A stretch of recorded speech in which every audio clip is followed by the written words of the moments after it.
తమ్ముళ్ళు బంగ్లాదేశ్తో గెలిచినాం. ఇక ఈ పాకిస్తాన్తో కూడా గెలిచినాం అంటే మన సెమీఫైనల్ స్పాట్ ఫిక్స్ అవుతుంది. పాకిస్తాన్ టోర్నమెంట్ నుండి అవుట్ అయిపోతుంది. 1 షాట్ 2 బట్స్. ఏ టెన్షన్ పడకన్నా 9వ సెంచరీ చంపుతా. సింపుల్గా వారు 1 సైడ్ చేసి పడేస్తా. ఇప్పుడు నేనున్న ఫామ్కి నన్ను ఎవరు ఆపలేరు. ఆపుతాడు మా నసీం షా తమ్ముడు, ఆపుతాడు. మీ హిట్ మ్యాన్ని షైన్ షా అఫ్రిదీతో అవుట్ చేపిస్తా. గిల్ని మా నసీం షాతో అవుట్ చేపిస్తా. మీ కింగ్ కోహ్లీని మా అబ్రార్ అహ్మద్తో అవుట్ చేపిస్తా.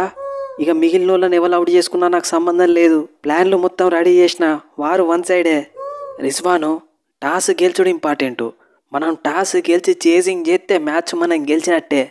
న్యూజిలాండ్తో చేజింగ్ చేసుకుంటూనే ఓడిపోయినాం కదా బాబరు. అది వేరే ఇది వేరే రిజ్వాను. ఈసారి చేజింగ్ చేస్తే ఈజీగా గెలుస్తాం.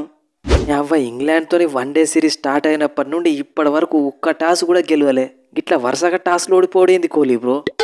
ఏ టాస్ పోతే పోయింది, పట్టించుకోకు రోహితు. మ్యాచ్లు గెలుతానవా లేదా గదే ఇంపార్టెంట్. ఇక రిజ్వాన్ టాస్ గెలితే ఎట్లయినా చేసింగే తీసుకుంటాడు. కాబట్టి మనం ముందు బ్యాటింగ్ ఫస్ట్ ప్రిపేర్ అయిపోవాలి. న్యూజిలాండ్ లెక్క మనం కూడా 320 కొట్టినామంటే మ్యాచ్ మనదే. చాలా రోజుల తర్వాత మా దేశం ఒక ఐసీసీ ఈవెంట్ని హోస్ట్ చేస్తుంది.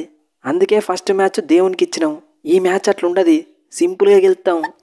రిజ్వాను, మొన్నటిదాకా మీ బాబర్ అజాము మా కింగ్ కోహ్లీ రికార్డులన్నీ బ్రేక్ చేస్తాడు, బాబర్ అజమే కొత్త కింగ్ అది ఇది అని అన్నారు.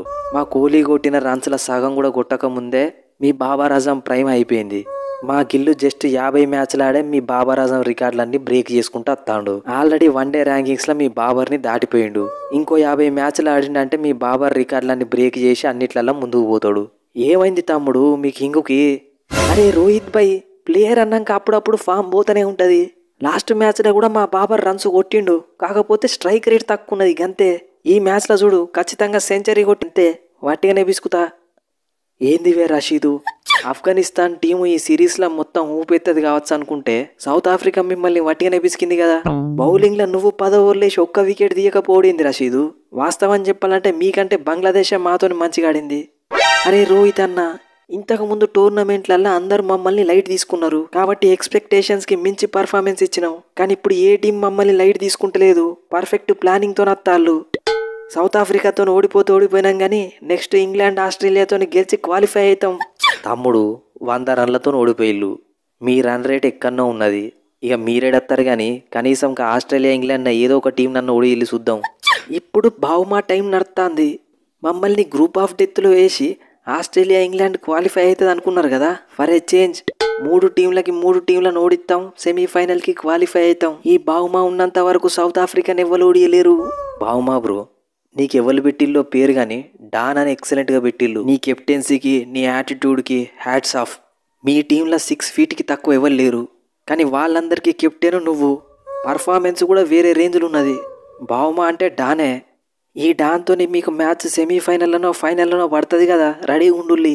గదే సౌత్ ఆఫ్రికా టీము మొన్న ట్రై సిరీస్లో 350 కొడితే చేంజ్ చేసి వాళ్ళ మీద గెలిచినాం. కానీ న్యూజిలాండ్ మా వెనక పడ్డది, కానీ ఈ ఇండియాతోని మ్యాచ్లో మాత్రం గెలిచేది మేమే. గెలుతాముడు ఏం లేదు, నేను అత్తా అవుట్ రైట్ అన్నట్టు ఆడతా. నువ్వు ఇంకో సైడ్ స్టాండర్డ్గా ఆడాలి. లాస్ట్ మ్యాచ్ ప్లానే రిపీట్ చేద్దాం, ఈజీగా గెలుస్తాం గంతే. రోహిత్, మనం న్యూజిలాండ్తో ఓడిపోయినా కానీ సమాజం పట్టించుకోదు, కానీ పాకిస్తాన్తో ఓడిపోతే మాత్రం మనోళ్ళు హట్ అయిపోతారు. Every ball every run important. Playing లెవెల్లో సెలెక్ట్ అయిన ప్రతి ప్లేయర్ వాళ్ళ మ్యాక్సిమం పర్ఫార్మెన్స్ ఇవ్వాలి. వాస్తవం చెప్పాలంటే ఈ మ్యాచ్ ఛాంపియన్స్ ట్రోఫీ ఫైనల్ కంటే పెద్ద మ్యాచ్. టాస్ ఓడిపోయినా గెలిచినా మ్యాచ్ మాత్రం మనమే గెలవాలి. రిజ్వాను, ఎంత కష్టపడ్డా కానీ న్యూజిలాండ్తో మ్యాచ్లో ఒక్క వికెట్ కూడా పడలేదు. ఇక ఆ మ్యాచ్లో ఈ మ్యాచ్లో 2 కలిపి ఇదే మ్యాచ్లో వికెట్లు తీస్తా.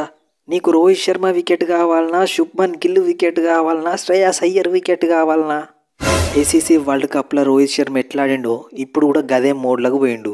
మనం కనుక 10 ఓవర్ల లోపు హిట్ మ్యాన్ అవుట్ చేయకపోయినాం అనుకో ఈజీగా 50 చంపుతాడు. ఇక వన్స్ 50 దాటిందంటే ఆయన కొడుతూనే ఉంటాడు, మనం ఎత్తనే ఉంటాం. కాబట్టి హిట్ మ్యాన్ని మళ్ళీ 40 కొట్టంగానే మనం అవుట్ చేయాలి. నువ్వు టెన్షన్ పడకు రిజ్వాన్ భాయ్, యార్కరేసి బౌల్డ్ చేస్తా చూడు. ఇది నువ్వంటే సీనియర్ ప్లేయరు, నేను 6లు కొట్టినా తట్టుకుంటావు. కానీ పాపం నసీం షా తమ్ముడు కొత్తగా లేత సొరకాయలు ఎక్కున్నాడు. జర నేను 6లు 4లు కొడతా అంటే బాధపడకని చెప్పు. రోహిత్ భాయ్, మా బౌలర్లు నిన్ను డక్అవుట్ చేసి పడేస్తారు, టెన్షన్ పడకు. విరాట్, గౌతీ భాయ్ చెప్పినట్టు మనం ఈ పాకిస్తాన్తో మ్యాచ్ని లైట్ తీసుకోవద్దు. ఇక నేనా ఎట్లయినా అవుటా రైటా అన్నట్టు ఆడతా. ఇక మనం ప్రతిసారి గిల్ తమ్ముడే రన్స్ కొట్టానడు కూడా న్యాయం కాదు. కాబట్టి నువ్వు ఈ మ్యాచ్లో ఎట్లయినా రన్స్ కొట్టాలి. ఖచ్చితంగా రోహిత్, దానిలో డౌట్ ఏముంది. 100% 100 ఫిక్స్. పిల్లగాళ్ళందరూ కింగ్ ఈస్ బ్యాక్ అని పోస్టులు రెడీ చేసి పెట్టుకోవాలి. గిదంతా కాదు, మూమెంటం మా దిక్కుంది, మేమే గెలుస్తాం మ్యాచ్. మూమెంటం మీ దిక్కు ఎట్లుంటుంది ఫ్యా? న్యూజిలాండ్తో మ్యాచ్ ఓడిపోయి వస్తాలి కదా మీరు. ఓడిపోయినా గెలిచిన మూమెంటం మా దిక్కే ఉంటుంది. మ్యాచ్ మాదే, మీరు ఫిక్స్ అయిపోల్లి. రిస్వాను, ఛాంపియన్స్ ట్రోఫీ మీ దేశంలో జరుగుతుంటే కూడా ఫస్ట్ మ్యాచే ఓడిపోయి టోర్నమెంట్ నుండి సగం బయటికి పోయిల్లు. ఇక ఈ మ్యాచ్లో మిమ్మల్ని ఆయనతో బయటికి పంపిస్తాం. తర్వాత మీ దేశంలో ఫ్యాన్స్ రియాక్షన్స్, న్యూస్ ఛానళ్ళ ట్రోల్స్ ఎట్లుంటాయో నీ ఇమాజినేషన్కే వదిలేస్తున్నా. మా కెప్టెన్ని సైకలాజికల్గా భయపెట్టి మ్యాచ్ గెద్దామని చూస్తున్నావు కదా రోహిత్ అన్న. మేము ఎప్పుడు ఎట్లా ఆడతామో మాకే తెలియదు. We are going to win this match. సరే తమ్ముడు, ఇక గ్రౌండ్లో కలుద్దాం. వారు వన్ సైడ్ కాకుండా కొద్దిగా టఫ్ కాంపిటీషన్ ఇవ్వడానికి ట్రై చేయాలి. సో ఫ్రెండ్స్, ఈ స్పూఫ్ మీకు నచ్చితే మన ఛానల్ని సబ్స్క్రైబ్ చేసుకొని వీడియోని లైక్ చేయండి. ఇక రేపు ఆల్మోస్ట్ ఫైనల్ మ్యాచ్ అన్నట్టే. నాకు తెలిసి అయితే మనం ఈజీగా గెలుతారు అనుకుంటానా. మీరేమనుకుంటారో కింద కామెంట్ సెక్షన్లో చెప్పండి. నెక్స్ట్ వీడియోలో మళ్ళీ కలుద్దాం. Thanks for your love and support.